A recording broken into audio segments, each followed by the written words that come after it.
Mm, mm. Buongiorno. Hola. Bonjour. Hello, everyone. It's me, the Roman Emperor of nuked all of them, and all of it of theirs eternalism. Jorge Estrada, District of Columbia, DuPont Circle, Mutatio Formulae. So, next one. Let's see here.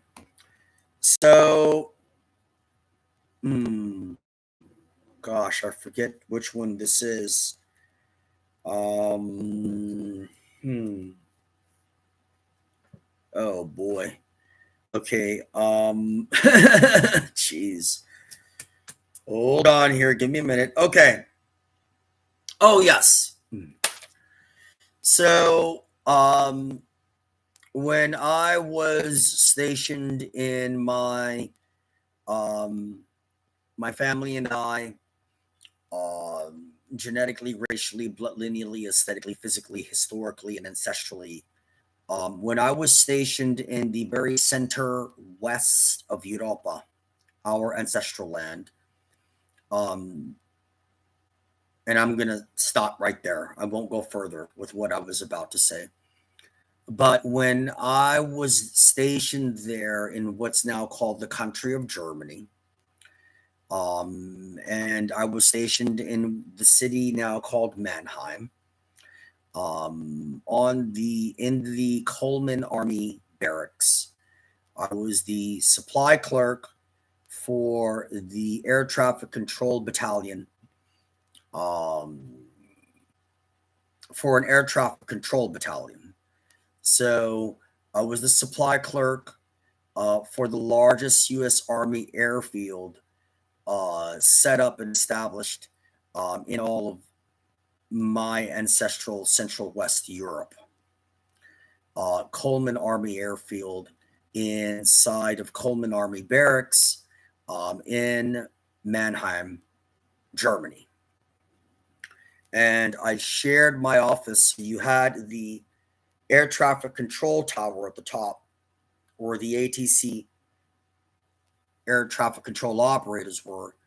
And then down right underneath, you had, I believe, if I remember, in my Roman Latin acronym letters, alphabet, Italian, Greek of GCA, which I believe stood for ground control. What did letter A stand for? I don't remember exactly what the A, but I think it was GCA.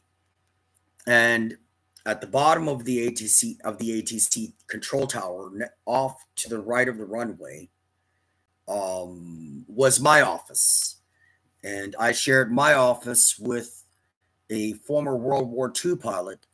I never even asked him what his first name was, but uh, he went by the last name of Schumacher. So Schumacher and me, everyone referred to me as Estrada. So I was a teenager and I had my desk in this GCA, GTA office underneath the ATC tower. And I think he was one of our chief engineers, because I'd always see him taking apart all types of parts and reassembling them on behalf of the entire Army airfield.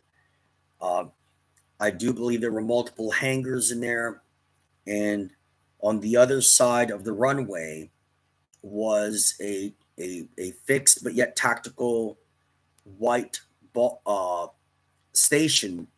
It looked like a golf ball, is what it looked like, and you opened, and inside you had all these parts were there, but not only parts. I believe there were devices that were linked to the airfield itself. So, um, yeah, but I remember Schumacher and I. I mean, I had never seen anyone in my life smoke more cigarettes than that man. I mean, it was horrendous. It's like he had like a mountaintop just a hilltop of just cigarette butts on top of cigarette butts on top of his desk, and we talked and had conversations. Mm.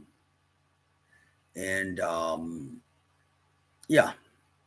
So anyway, thought that was interesting because look at me now. I mean, I conquered the DMV, DC, Maryland, Virginia. I conquered the USA. I conquered all member states of the Organization of American States, of the General Assembly of the United Nations, the very toppermost of POP's 100th anniversary of history and culture,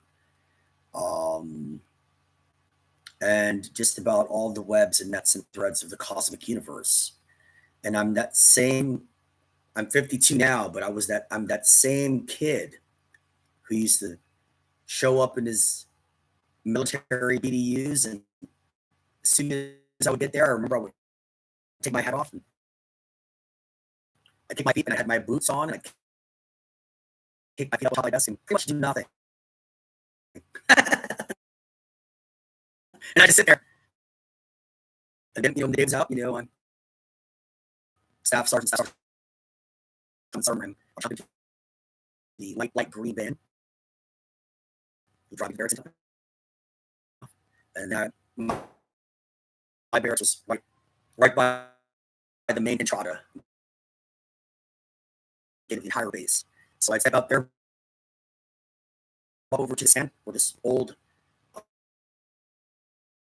lady was, and I would get, what do they call again? Beaner shit sausages. She would pay for me. And, most of they were delicious, and I remember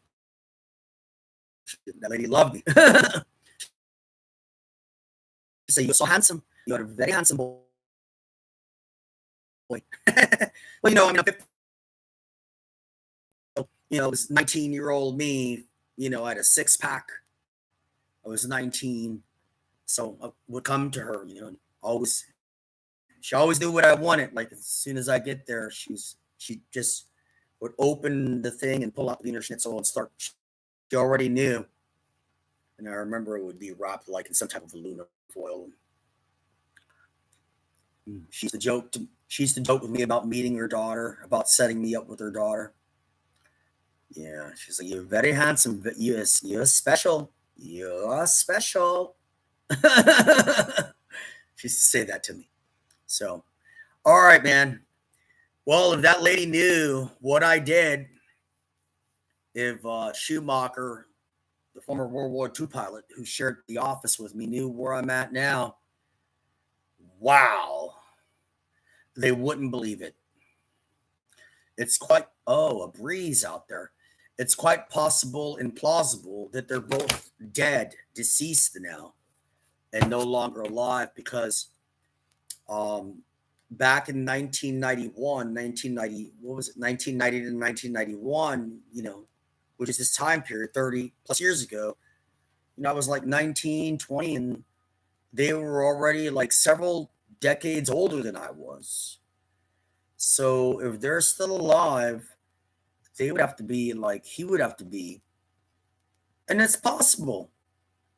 He could very well still be there now in his 80s, as could that lady. All right, man, that's a wrap on this one. All right.